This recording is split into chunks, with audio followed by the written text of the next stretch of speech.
Yo les potes, bienvenue dans cette nouvelle vidéo. Nono est avec nous ce soir, salut Nono. Salut Sacha. Alors Nono, depuis hier, des discussions entre Tottenham et le Paris Saint-Germain pour faire venir Tanguy Ndombele à Paris en prêt. Tottenham veut que Paris prenne le salaire à 100%. Paris veut un prêt avec une option d'achat. Aujourd'hui, c'est un échange que Paris espère. Le PSG veut recruter Tanguy Ndombele en prêt dans le cadre d'un échange.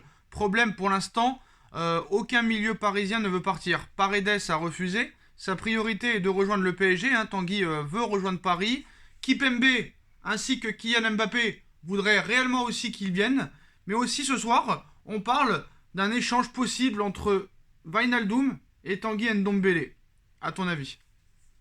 Alors première chose, pour l'échange contre Paredes, une nouvelle fois, ça montre qu'on l'a dans le cul. Excuse-moi, je suis vulgaire. On est trop bien à Paris, donc le mec il veut pas partir. Et Wijnaldum, je serais un petit peu surpris quand même. Il vient d'arriver. C'est possible. C'est possible s'il se sent pas bien à Paris. Alors Wijnaldum voulait retourner en première ligue, il pourrait être poussé dehors déjà 6 mois après son arrivée. Un élément comme Wijnaldum très décevant lors de la première partie de saison et qui possède une cote d'enfer en première ligue ne sera pas non plus retenu en cas de belle offre de la part d'un autre club qui le courtise. Mais pour le Paris Saint-Germain, l'enjeu des prochaines heures va donc être de trouver une porte de sortie à l'un de ses milieux de terrain afin de faire de la place à Tanguy Ndombele sur le terrain, mais également dans la masse salariale du club, car même s'il ne s'agit que d'un prêt, le Français dispose d'un salaire XXL qui va directement le faire grimper dans le top 10 des joueurs les mieux payés du PSG. Je suis désolé Nono, mais par exemple le salaire de Tanguy Ndombele est moins élevé que celui de Kurzawa par exemple. Ah là je suis d'accord avec toi. Moi, Ndombele, ça me plaît beaucoup.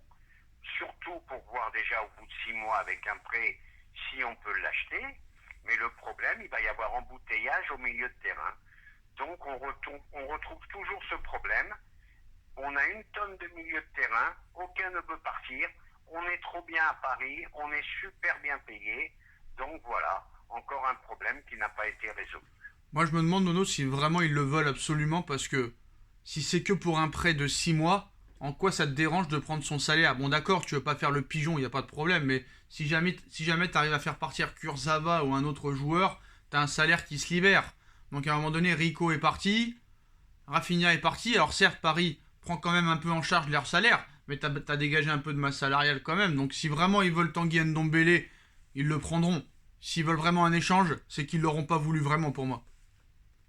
Ah mais moi je vais te dire, si vraiment ils le veulent, ils le prendront. Voilà. Échange ou pas échange, ils le prendront en prêt pour 6 mois. Et puis Paris en a les capacités financières. Mais une nouvelle fois, les problèmes ressurgissent. Voilà, les gens qui arrivent à Paris ne veulent plus partir, surtout les joueurs moyens. Alors, Lévy, lui, est pour le prêt, mais veut absolument que Paris prenne à 100% le salaire. Voilà. Ah ça, le salaire, c'est pas un problème. Le problème, c'est l'embouteillage au milieu de terrain. Donc, tu as Ndombele qui va arriver. S'il vient, tu as les autres qui veulent pas partir. Et puis, d'après ce que j'ai lu aujourd'hui, le petit Simons, il est déjà presque parti du PSG. Mais ça, c'est pas un problème, ça. Tu les fais pas jouer, tu les laisses sur le banc, et puis voilà. Il n'y a pas de problème. Si c'est que pour un prêt de 6 mois, ça va pas te casser la tête vers le fair play financier. Pas possible. Qu'ils le prennent pour 6 mois. Je pense que ça peut nous faire beaucoup de bien. Puis on verra la suite après l'été prochain. Bon, Nono, comme tu sais, Ronaldo est en train de péter un plomb devant la saison que traverse Manchester United. Le PSG pourrait en profiter. Si les Red Devils sont encore en course pour l'instant en Ligue des Champions, ils le doivent à leur star portugaise qui a sauvé des situations compliquées en phase de poule. Mais à bientôt 37 ans, le 5 février prochain, le même jour que Neymar, CR7 ne peut pas non plus faire des miracles à chaque match. Et il voit Manchester United perdre le contact avec le Big Four en Première Ligue. Donc Cristiano Ronaldo ne cache plus son agacement en privé, notamment en sollicitant son agent Jorge Mendes pour secouer les puces du club anglais et en public quand il incendie son entraîneur pour l'avoir sorti avant la fin d'un match il y a quelques jours. La presse anglaise évoque déjà la possibilité de voir CR7 changer d'air cet été si Manchester United ne dispute pas la prochaine Ligue des Champions, la compétition qui fait vibrer le quintuple Ballon d'Or. L'été dernier, il avait déjà quitté la Juve avant la fin de son contrat en sentant que la Juve ne pouvait plus aller vers les sommets. Pourtant, la Juve est en huitième de finale de Ligue des Champions. Et malgré son amour pour Manchester United, le Portugais est parfaitement capable de prendre la décision de rebondir dans un autre club plus ambitieux, lui qui se voit encore jouer au plus haut niveau pendant 3 ou 4 ans. Donc l'éventuel départ de CR7 met forcément en appétit Nasser, hein, qui avait fait de sa prise de fonction en 2011 une priorité à l'époque. Hein. Il avait annoncé son rêve de recruter des Lionel Messi, des Cristiano Ronaldo pour le PSG. Il a déjà Lionel Messi, piqué en fin de contrat au Barça à la surprise générale, et pourrait réaliser un incroyable doublé en faisant venir l'ancien du Real Madrid l'été prochain. Dans ce dossier, l'argent ne serait bien évidemment pas le problème, surtout par rapport aux retombées économiques de cette arrivée. Sur le plan sportif, Messi et Neymar n'étant déjà pas des adeptes du repli défensif, la venue de CR7 pourrait là continuer que carrément déséquilibrer le collectif parisien. Hein. Ça serait alors un problème là, pour Zidane ou pour Pochettino ou pour un autre coach, hein. Mais pas pour le PSG hein, qui s'en contrefout. Donc à un moment donné, là si tu prends Ronaldo, si Mbappé s'en va, là il n'y aura plus de repli défensif du tout, Nono. Hein. Ah ben là, ça veut dire qu'il n'y a plus de projet du tout. Je sais, Sacha, je sais que tu adores Ronaldo, que même pour toi, tu l'as toujours peut-être même préféré à Messi. Mais là, faut arrêter, c'est plus la maison de retraite. Faut arrêter. Fabuleux, respect aux joueurs, respect à ces quelques buts.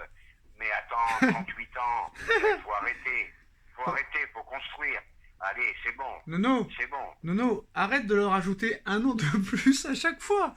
Arrête de leur ajouter un an de plus à chaque fois. Il a 36, il va avoir 37, donc il a pas 38. Eh ben c'est pareil, Sacha, c'est pareil. C'est pas un EHPAD le PSG. Faut arrêter. Bon, Nono. On prend Messi, on prend une carrière. On prend Ramos cramé.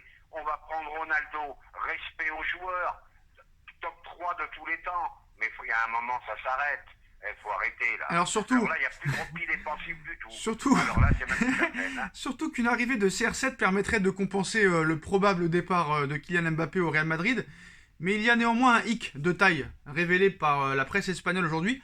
Le journal catalan El Nacional reste proche du clan Messi hein, et affirme que les rumeurs de l'intérêt du Paris Saint-Germain pour Cristiano Ronaldo sont parvenues jusqu'aux oreilles du père et agent de Lionel Messi. Et pour le clan argentin, associer les deux joueurs qui ont raflé quasiment tous les ballons d'or des 15 dernières années ne serait pas une bonne idée. Les deux joueurs ne se détestent pas autant que par le passé quand ils étaient ennemis en Liga, mais ils restent des rivaux qui auraient du mal à cohabiter, tant ils ont aussi la volonté de tirer la couverture offensive de leur équipe vers eux. Donc pour le clan Messi, le joueur argentin et le vestiaire du Paris Saint-Germain ne seraient pas enchantés par l'arrivée de Cristiano Ronaldo et de son ego surdimensionné. Un avis à prendre en compte, hein, même si tout peut encore changer selon le déroulement de la saison en cours. Et notamment si Ronaldo ne dispute pas la prochaine Ligue des Champions. Est-ce que réellement, si Paris veut Ronaldo et que Messi dit non, est-ce que Paris écouterait Messi ou dirait non, c'est pas toi qui décide, on le prend si on veut? Mais Sacha, je vais te dire franchement ce que je pense. La question ne se pose même pas. Ronaldo ne viendra jamais à Paris, même s'il y a un côté commercial. Je sais que ça va pas te plaire ce que je vais te dire. Pour moi, c'est la fin. Malheureusement, comme pour Messi aussi, ça sent la fin. Donc, faut arrêter, faut construire. Faut construire. Là, c'est de la franche rigolade. Alors hier, Nono Sarabia a été interrogé sur le possible départ de Kylian Mbappé au Real Madrid. Donc pour cause, hein, le contrat de l'attaquant français se termine au mois de juin. Et pour l'heure, le doute plane au sujet de l'avenir de Mbappé. L'été dernier, le buteur de 23 ans, on vous le rappelle, n'a pas rejoint le Real Madrid. Hein. Pourtant, le Real avait proposé une offre de 200 millions d'euros. Donc maintenant, l'été prochain, Kylian Mbappé sera libre. Rejoindra-t-il le Real Madrid ou prolongera-t-il à la surprise générale d'1 an ou 2 ans avec le Paris Saint-Germain? Le suspense est total et selon Pablo Sarabia, sous contrat avec le PSG, mais prêté au Sporting Portugal cette saison, les joueurs parisiens n'en savent pas plus que les supporters sur ce sujet épineux. Alors il a dit Kylian Mbappé au Real, je ne sais pas, il ne reste que 6 mois pour voir la fin de cette histoire. Cela fait longtemps que ça dure depuis que je suis arrivé au PSG, il y a toujours eu des rumeurs, mais je n'en ai aucune idée. La seule chose que je peux faire, c'est lui souhaiter le meilleur. On blaguait tout le temps avec lui sur le Real Madrid, mais de là à ce qu'il y ait quelque chose de plus, il ne l'a jamais dit, il nous l'a jamais dit. Donc bientôt il devra prendre une décision et il le fera ce qu'il considère être le meilleur pour son avenir. Est-ce que tu crois Sarabia quand il dit que aucun joueur n'est au courant de l'avenir de Mbappé? Je pense que c'est vrai, mais maintenant je vais faire une petite critique sur Kylian Mbappé. Il y a un moment, ça suffit. Faut dire tu restes, je reste ou je m'en vais. Faut arrêter de faire durer le plaisir. il est en train de mettre les nerfs des supporters à bout. Il y a un moment, stop. Mais Stop. Nono, tu sais très bien, on a Bah, parlé ça fait hier. du Tu bien aux t'aimes pas journaux, qu'on se ça fait répète. vendre, mais il y a un moment, stop. Mais non, mais t'aimes pas qu'on se répète et tu redis la même chose qu'hier. Il va pas annoncer à 3 semaines du match contre le Real qu'il va au Real. Le mec, il se met une balle dans la tête. Une balle dans la tête. Eh ben, qu'il l'annonce très vite après le Real, parce que je pense qu'il ne le dira pas avant la fin de saison. Et il faut arrêter, là. Bah t'as répondu à la question en fait. Il le dira pas avant la fin de saison. Et voilà. Un dernier mot sur le conflit Ousmane Dembélé FC Barcelone. Eh ben, c'est dégueulasse ce qu'ils font Barcelone. Ah moi je suis pas, Le moi je mec, suis il pas, a moi je suis pas pour. pensé. Ah je suis pas d'accord. Hein. Vas-y. Eh ben, moi, je vais te dire pourquoi je dis c'est dégueulasse. Parce que déjà, il a un contrat qui finit en fin de saison. Donc, tu le fais jouer. Si, alors, si on faisait pareil à Mbappé, on te met sur le banc parce que tu t'en vas. Eh ben non, je suis Oui, pas d'accord. oui, mais Je suis pas d'accord. Mbappé n'est pas blessé depuis 5 ans et n'arrive pas 3 heures en retard à l'entraînement.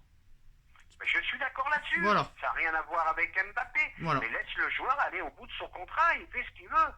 Voilà. C'est Non, tout. où le FC Barcelone est mauvais, c'est que moi, s'il veut pas prolonger, d'accord, tu prolonges pas. Mais où ils sont mauvais, c'est que autant l'utiliser plutôt que de le laisser sur le banc.